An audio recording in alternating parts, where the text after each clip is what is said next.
Fiona Bruce filming Antiques Roadshow. Andrew Milligan, PA-born free actress Virginia McKenna has hit out at the BBC's Antiques Roadshow over its decision to continue to show objects made from ivory. The government plans to ban the sale of all ivory items, with older objects currently permitted. China, one of the world's biggest markets, recently announced it was closing down its domestic market.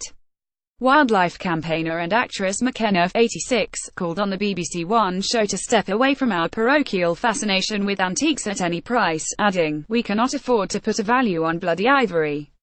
Virginia McKenna Barry Bachelor, PA. She told Radio Times magazine that, despite the expected change in legislation, Antiques Roadshow, a program I regularly, has decided to continue to show ivory products.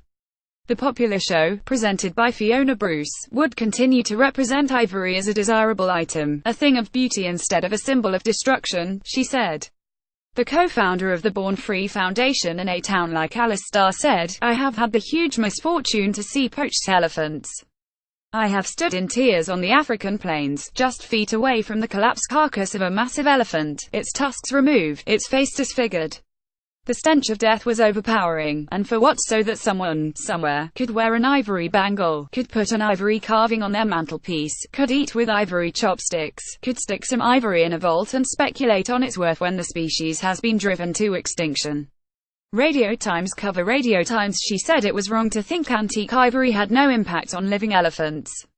The UK, until recently, was the largest exporter of carved ivory items to the Far East, and that trade provides cover for illegal ivory, the result of ongoing poaching, she said. About 20,000 elephants are being slaughtered annually due to the global demand in ivory, and if current rates of poaching continue, the animals could become extinct within decades in some African countries, experts have warned. Existing rules allow for worked carved items produced before March 3, 1947, to be sold in the UK, while sale of raw ivory of any age is prohibited. Under the new proposals, sales of the older worked items would be banned. McKenna welcomed assurances the TV show would reflect the horrors of poaching, but added, "The decision by Antiques Roadshow to continue its policy, once a likely ban is implemented, does not help the situation and is out of touch with a great majority of the British public, parliamentarians and the international community." She added, "In the past 10 years, more than 1,000 rangers have been killed on active duty." A BBC spokeswoman said, "In our role as a trusted source of advice about antiques and fine art, we do not feel it appropriate to impose a ban on all coverage of ivory objects. On the few occasions where we will show antique ivory in future programs, we will choose them because of their importance in representing such cultural or creative significance, and only when such pieces are legal.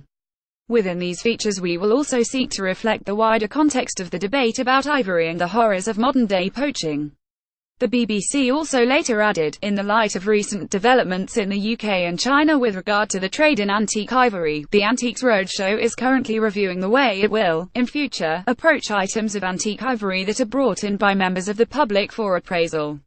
In recent years, on the rare occasions when we have examined an object, the Antiques Roadshow has sought to raise awareness of the debate around antique ivory, informing our viewers about current legislation and drawing attention to the horrors of modern-day poaching.